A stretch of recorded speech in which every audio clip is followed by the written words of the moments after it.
Bismillahirrahmanirrahim. Assalamualaikum warahmatullahi wabarakatuh.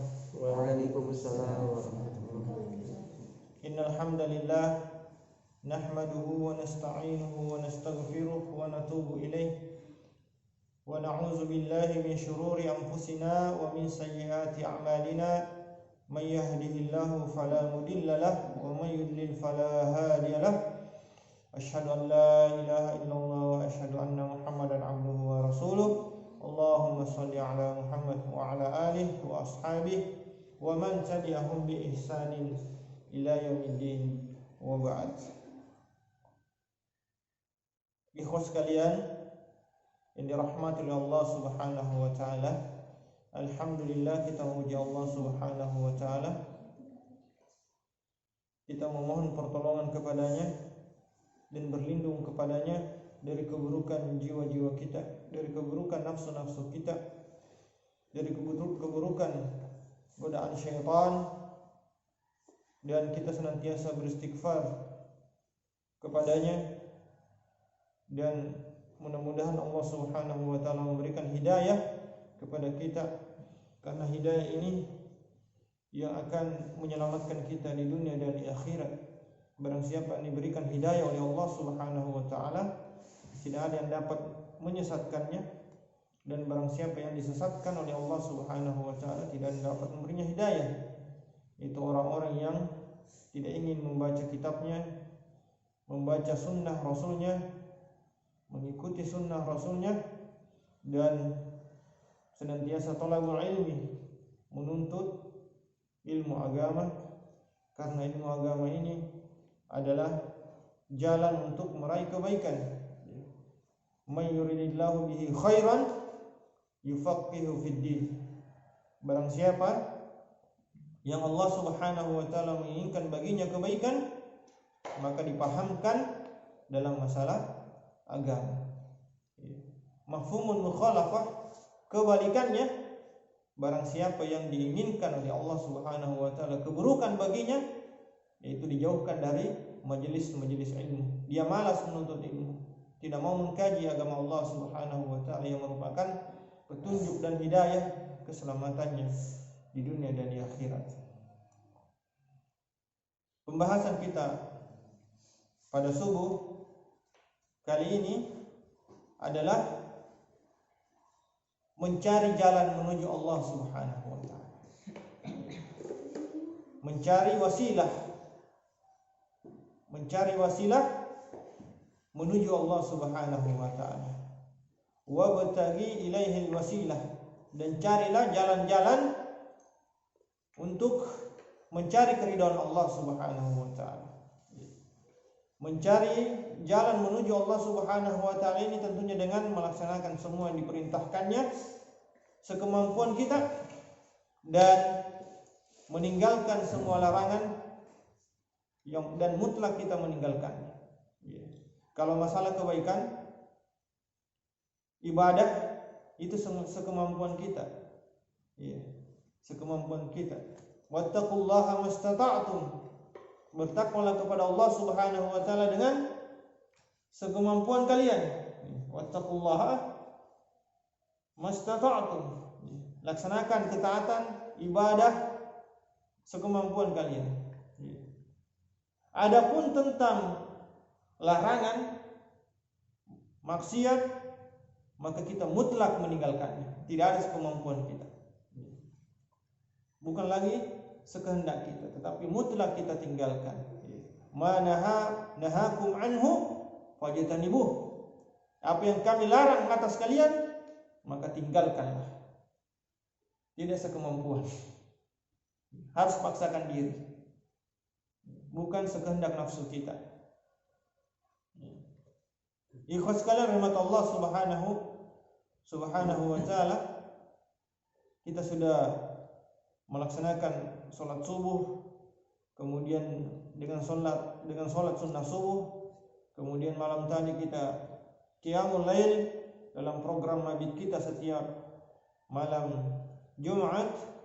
Mudah-mudahan Allah Subhanahu wa taala memberikan kita istiqomah dalam menciptakan suasana keimanan, ruh keimanan untuk membuat kita kuat untuk menghadapi kehidupan ini. Orang yang tidak memiliki ruh yang baik, maka dia akan terombang-ambing dalam menghadapi kehidupan ini. Kita sudah membaca surah Al-Muzammil. Dalam surah Al-Muzammil itu Allah Subhanahu wa taala berfirman, "Inna sanulqi 'alaika qawlan tsaqila."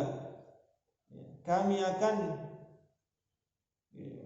memberimu, akan membebanimu wahai Muhammad dengan qaulan, dengan perkataan tsaqila, perkataan yang berat. Qaulan tsaqila ini adalah dakwah. Ayat-ayat Allah, hadis-hadis Nabi sallallahu alaihi wasallam ini berat. Kita tidak mungkin dapat menyampaikan kebenaran ini kecuali keadaan ruh kita tersambung dengan Allah Subhanahu wa taala. Kita tidak mungkin bisa berdiri di hadapan umum memberikan pencerahan kalau hati kita masih gelap atau abu-abu. Ya kan? Makanya kita harus membersihkan diri kita terlebih dahulu. Membersihkan pakaian kita sebelum kita memberikan pencerahan kepada orang lain. Wasiyabaka fatahhir warrujza fahjur. Adapun pakaianmu sucikanlah, bersihkanlah. Warrujza fahjur, dan dosa-dosa tinggalkanlah. Kita tidak mungkin bisa memberikan dakwah, memberikan petunjuk, memberikan hidayah, memberikan seruan kepada manusia kalau hati kita masih kotor, pakaian kita masih kotor, dan kita masih tenggelam dan larut dalam kemaksiatan. Wa iyyazubillah. Kita kembali kepada pembahasan kita malam subuh kali ini adalah mencari jalan menuju Allah Subhanahu wa taala. Ketika seseorang tertimpa musibah, ketika seseorang memiliki masalah, dan ini merupakan fitrah dari manusia. Setiap manusia pasti memiliki masalah. Saya mau tanya di sini, adakah di antara kita tidak punya masalah? Adakah orang yang tidak memiliki masalah? Adakah orang yang tidak tertimpa musibah? Kalau ada yang berani mengatakan saya tidak ada masalah saya, ini orang ditakutkan menjadi penghuni neraka. Kalau ada orang yang mengatakan saya tidak punya masalah, tidak pernah ada musibah yang menimpa saya, maka dikhawatirkan orang ini adalah penghuni neraka. Mengapa demikian? Karena Rasulullah sallallahu alaihi wasallam bersabda, "May yuridillahu bihi khairan yusiba anhu." Barang siapa yang Allah Subhanahu wa taala menginginkan baginya kebaikan, menginginkan baginya surga, maka Allah Subhanahu wa taala akan memberikan musibah-musibah kepadanya, memberikan masalah-masalah kepadanya. Bahkan musibah-musibah tersebut merupakan penggugur dosa-dosanya di dunia, sehingga dia akan memasuki surganya Allah Subhanahu wa taala tanpa dosa sedikit pun. Sakit yang menimpa kita, sakit yang menimpa keluarga kita, kematian salah satu anggota keluarga kita, kehilangan harta, gagal panen, ya apalagi terjadi kerusuhan di daerah kita yang membuat harta-harta menjadi musnah. Itu merupakan musibah dari Allah Subhanahu wa taala yang kita husnuzon, berbaik sangka, yang dengannya Allah Subhanahu wa taala mengampuni dosa-dosa kita. Nah, kemudian ketika seseorang ini tertimpa masalah atau tertimpa musibah, tentunya dia ingin segera musibah tersebut berlalu. Ingin musibah tersebut diangkat oleh Allah Subhanahu wa taala. Maka dia mencari jalan untuk menghilangkan musibah tersebut. Jalan untuk mengangkat musibah tersebut ini ada yang dibolehkan, disyariatkan, kemudian ada yang diharamkan oleh Allah Subhanahu wa taala. Contoh bertawassul atau mencari jalan sebab untuk menghilangkan musibah yang diharamkan oleh Allah Subhanahu wa taala. Contoh yang diharamkan misalnya dia pergi memberikan sesajen kepada benda-benda, kepada makhluk-makhluk yang semuanya itu merupakan ciptaan Allah Subhanahu wa taala. Mempersembahkan sesuatu selain kepada Allah Subhanahu wa taala dengan tujuan untuk menghilangkan musibah, dan ini merupakan kesyirikan. Misalnya ketika gagal panen misalnya, mereka berpikiran bahwasanya gagal panen ini disebabkan karena kita tidak memberikan sesajen kepada pohon besar yang berada di pinggir sawah misalnya. Atau mereka mendapatkan hasil tangkapan nelayan yang sedikit, ini karena penguasa-penguasa laut ini menjadi marah, sehingga kita harus membuat pesta yang meriah untuk mempersembahkan sesuatu. Sudah dipastikan ini merupakan kesyirikan, menyekutukan Allah Subhanahu wa taala, yang mana makhluk-makhluk tersebut, benda-benda tersebut semua diciptakan oleh Allah Subhanahu wa taala. Mereka tidak dapat memberikan manfaat maupun memberikan mudarat, memberikan bahaya. Allah Subhanahu wa taala ala kulli syai'in qadir, maha kuat dan maha menentukan segala sesuatu. Ataukah orang yang pergi ke dukun misalnya, orang yang mengetahui hal yang gaib kemudian meminta untuk membuat amalan-amalan ritual-ritual tertentu, maka sudah dipastikan ini adalah syirikan. Orang yang mengaku mengetahui ilmu yang gaib, maka sudah dipastikan dia adalah sekutu-sekutu syaitan. Wala ya'lamu ghaibas samawati wal ard illa Allah. Tidak ada yang mengetahui yang gaib di langit dan di bumi kecuali Allah Subhanahu wa taala.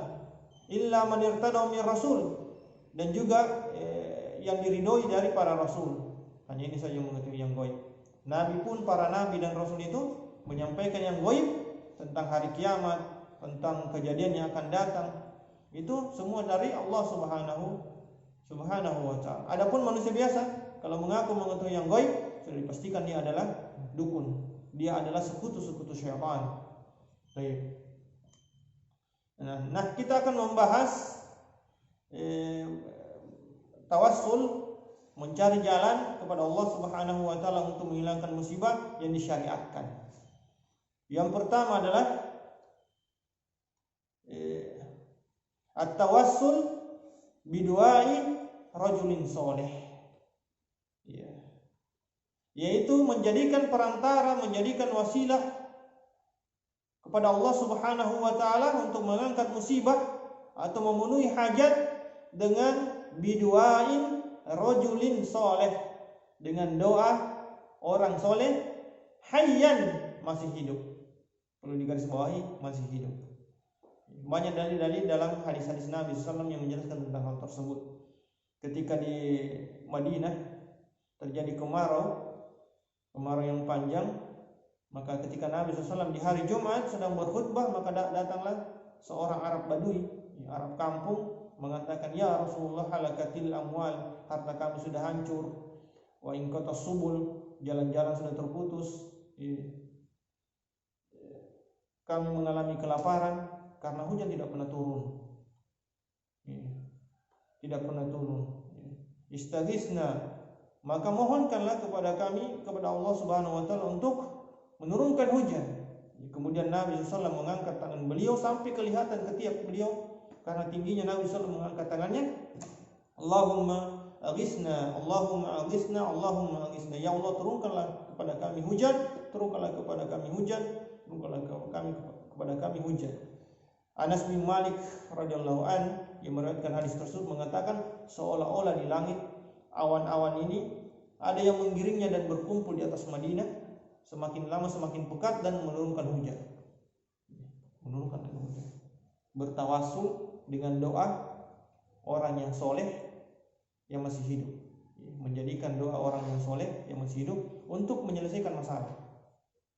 Ini dibolehkan di dalam syariat.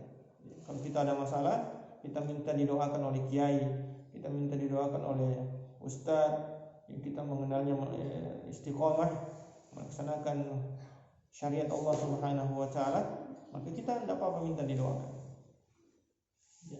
Selama dia masih hidup. Adapun kalau sudah meninggal dunia, idza mata ibnu Adam inqata amalu. Apabila anak cucu Adam meninggal dunia, selesai. Terputus semua amalnya. Tidak ada yang berguna kecuali sedekah jariah, ilmu yang bermanfaat, anak yang soleh yang mendoakan orang tua. Baik. Ini yang pertama. Kemudian yang kedua,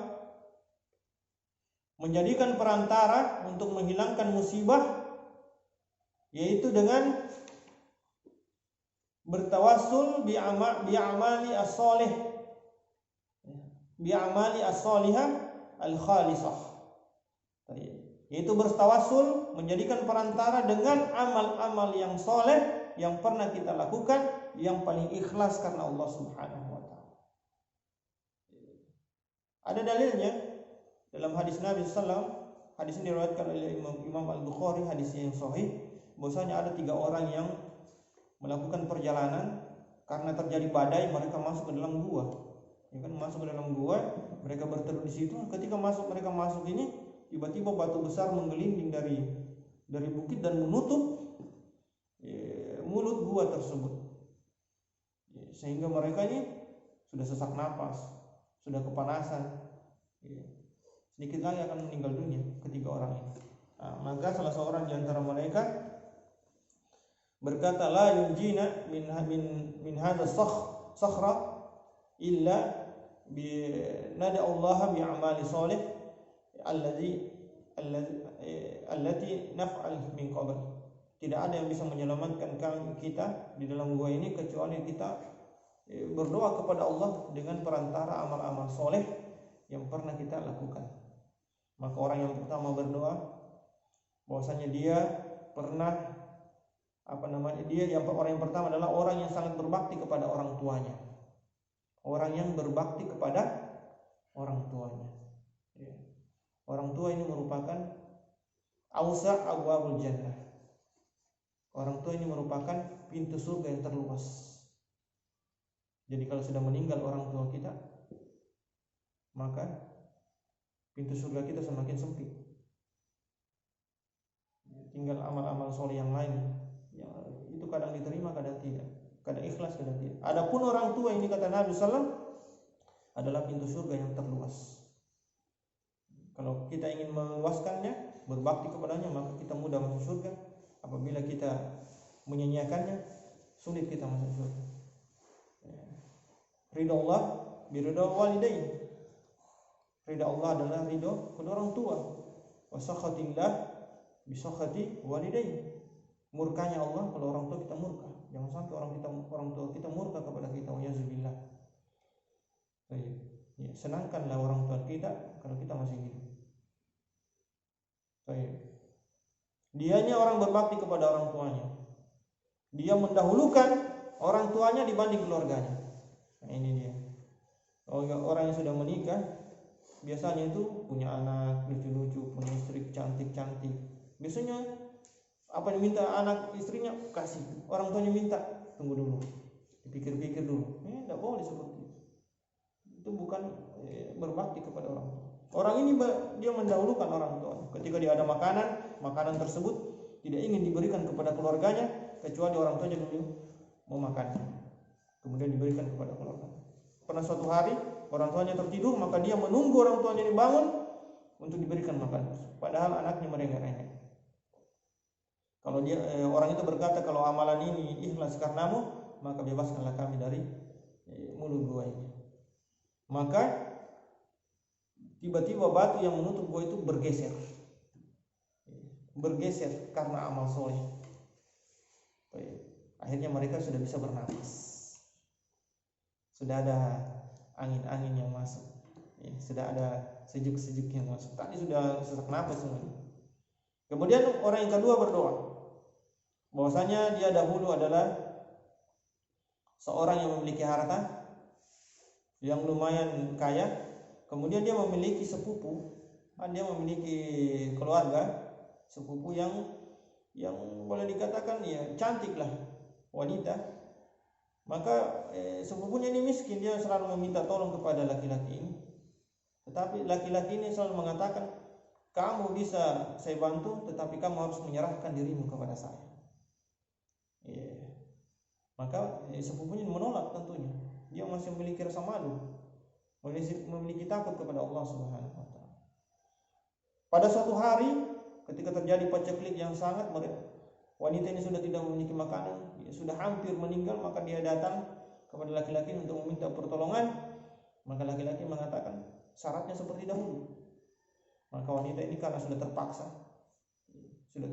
hampir mati, dia menyetujui.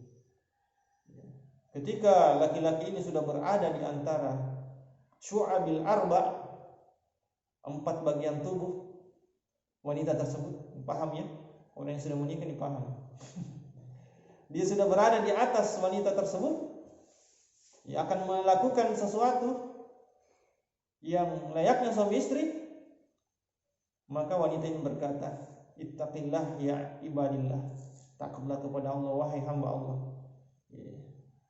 La tanqasirul khatam illa bihaqqiha, janganlah engkau merusak cincin kecuali dengan haknya. Ada haknya, silakan boleh hal tersebut, tapi ada syaratnya. Itu dengan menikah. Ini solusi. Solusi adalah dalam masalah syahwat terhadap wanita adalah menikah. Bukan dengan serampangan seperti binatang. Binatang kan asal mau, tidak ada pernikahan. Maka tiba-tiba laki-laki ini ingat kepada Allah, ingat kepada azab Allah Subhanahu wa taala. Maka dia langsung meninggalkan wanita tersebut, memberikan harta yang banyak wanita tersebut dan meninggalkan. Dia berdoa kepada Allah, ya Allah, karena kalau amalan tersebut ikhlas karenamu, bebaskanlah kami darimu. Tiba-tiba batu itu bergeser dengan amal soleh yang dilakukan laki-laki tersebut. Tetapi mereka belum bisa keluar, belum bisa, bergeser sedikit saja. Kemudian orang yang ketiga berdoa, bahwasanya dia dahulu adalah seorang yang memiliki banyak karyawan, majikan. Dia memberikan hak kepada karyawan-karyawannya ini. Karena mereka telah bekerja dengan baik, maka diberikan haknya. Kecuali salah satu karyawannya ini. Karyawan ini sebelum mengambil gajinya dia langsung pergi. Tidak tahu entah kemana. Tetapi majikan ini adalah orang yang amanah, dia menyimpan gaji tersebut. Kemudian karena lama tidak datang, dia belikan ternak, dia belikan sapi, belikan kambing, belikan unta, sampai jumlah binatang tersebut sangat banyak. Dalam hadis dikatakan memenuhi lembah, sudah banyak sekali. Kan sudah lama dan diambil. Dan kalau beli ternak kan dia bisa berkembang biak. Pada suatu hari tiba-tiba karyawan ini datang dan meminta gajinya. Iya kan? Orang tiba-tiba tidak ada kabar berita, tiba-tiba datang minta gaji. Kemudian laki-laki tersebut mengatakan, silakan pergi ke lembah ini. Semua binatang yang ada di lembah itu, hewan ternak yang ada di lembah itu adalah milikmu. Kemudian laki-laki tersebut mengatakan, la tahziuni, kau jangan mengejek saya. Dulu gaji saya sedikit, kenapa tiba banyak? Nah, dia jelaskan bahwasanya gajimu itu dibelikan ternak dan berkembang biak sampai sekarang. Coba lihat, semua itu milikmu.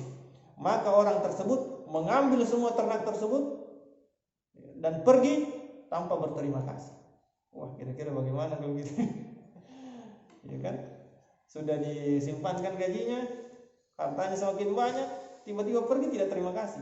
Tapi ini orang ikhlas karena Allah. Dia mengatakan, ya Allah, kalau amalan saya dahulu itu ikhlas karena bebaskanlah kami darimu.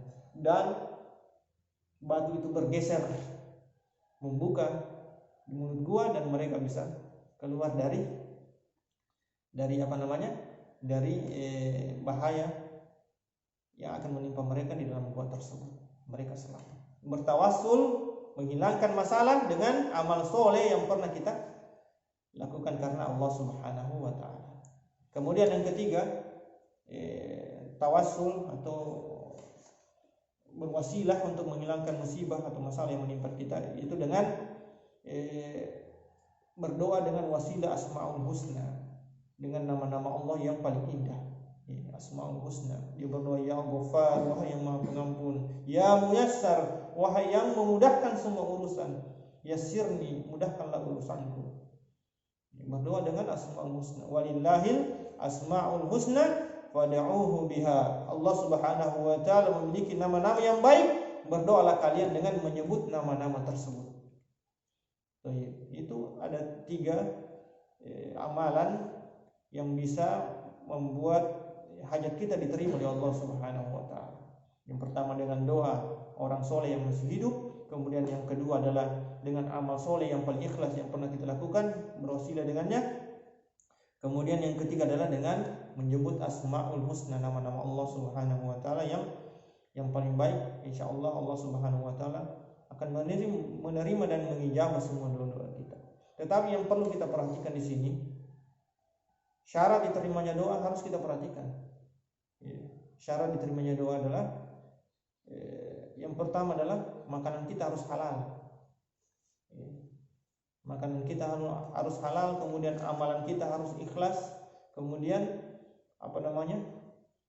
kita tidak bermaksiat kepada Allah Subhanahu wa taala. Sebagaimana dalam hadis Nabi SAW tentang orang yang melakukan perjalanan as'asa a'bara, orang yang sudah compang-camping, berdebu, ghabara, sudah berdebu.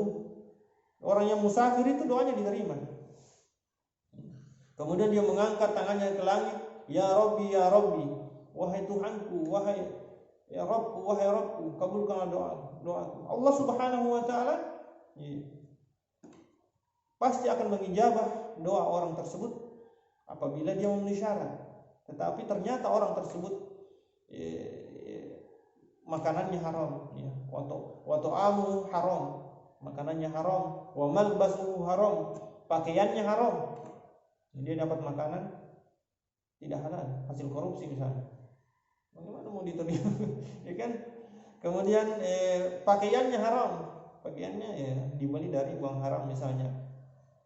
Kemudian wa ghuziya bil haram, dia tumbuh dan berkembang dalam harta yang haram.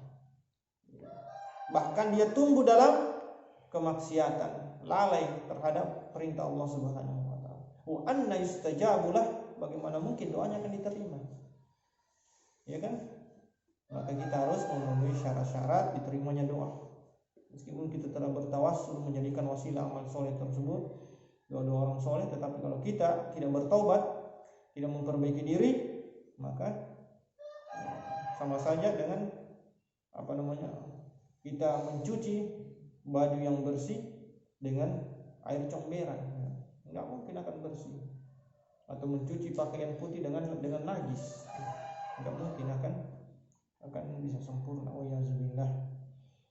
Ikhwas sekalian rahmat Allah Subhanahu wa taala, mudah-mudahan yang sedikit ini bisa menjadi nasihat bagi saya pribadi, kemudian ikhwas sekalian, kemudian kaum muslimin.